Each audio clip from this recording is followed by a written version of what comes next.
నేను చెప్పాను కదా, బాగా మరిగిపోతుంది. అందులో కొంచెం పాలు తీసుకొని, అమ్మ నేనే వీడియో తీస్తా, నేనే చేయాలి కాబట్టి కొంచెం కష్టంగానే ఉంది నాకు.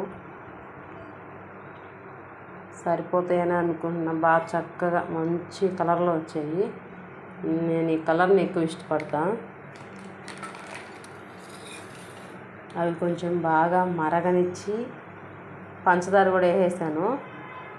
ఇంకేదన్నా వేలకలు, అల్లం ఇదేదన్నా ఉంటే మీ ఇష్టం వేసేసుకోవచ్చు. వేసుకొని చక్కగా వడకట్టేసుకొని ఫ్రెష్గా కడిగిన కప్పు ఒకటి తీసుకొని కప్పులో వడకట్టుకొని తాగండి. ఇది ఉడికేదానికి ఒక 10 నిమిషాలు